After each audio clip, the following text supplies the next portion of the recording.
لە پاش نزیکەی 2 ساڵ لە داخستنی پەرلەمانی کوردستان دەستی کردوتەوە بە کۆبوونەوەکانی. پامنێرمان ئەحمەد زێباری لەگەڵماندایە لە هەولێرەوە. ئەحمەدم کاتت باش؟ سپاس ئەم کاتی ئێوەش باش، کاتی تاوی بینەرانی دەگەم. سپاس. ئەحمەد، وەکو دەزانین پاش ماوەیەکی زۆر ئەم کۆبوونەوانە دەستی پێ کردوتەوە. بڕیارە پەرلەمان لەم هەفتەیەدا کاربەرستانی حکوومەت بانگهێش بکات بۆ تاوتوێکردنی مەسەلەی موچە. مەبەست لەمە چییە؟ ئایا تەنها مەسەلەی موچەیە یاخود باز لە شتی تری شەکرێت؟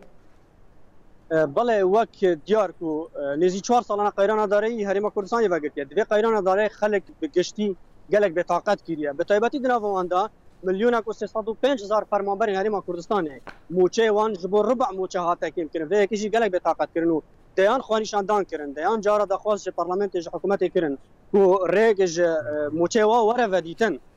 Divê yekê nêzî 2 salana wek agadarin Parlamenta Herêma Kurdistanê ji kar ketiye.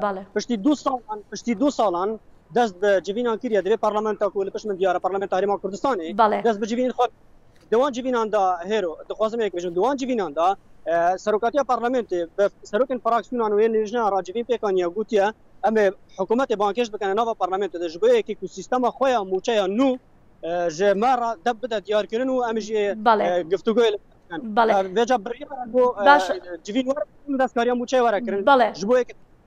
بەڵێ باشە ئەحمەد، زۆر باز لەوە ئەکرێت لەم چەند ڕۆژانە کە ڕەنگە با بڵێن مەسەلەی ڕیفراندۆم دوا بخرێت. ئایا هیچ باسێک لەوە کراوە لە پەرلەمانەوە؟ ئایا پێت وایە کە باز بکرێت؟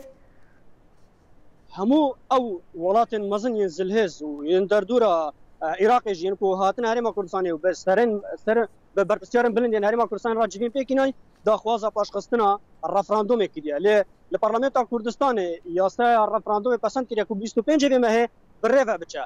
Berpirsiyarên Herêma Kurdistanê dibêjin divê bedîlek hebe, yanî divê alternatîvek hebe ji bo yekê ku ger referandûm nehê kirin, yanî çi tiştekê dî heye ji bo welatiyên Herêma Kurdistanê. Vêca weke em agadarîn li pê zanyariyên me ku li çavkanî nefermî bi dest negeştine.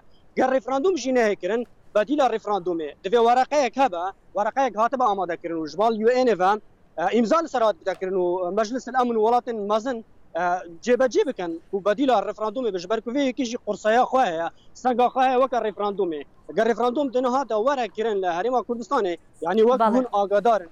وەک hûn agadarın welatên derdûr û heta welatê Iraqê jî dijatiya xwe li ser vê yekê nîşan daye. Lê Herêma Kurdistanê roj da li ser vê yekê wê referandûmê her bike weke berpirsiyarên Herêma Kurdistanê. بەڵێ سپاس پامنێرمان ئەحمەد زێباری.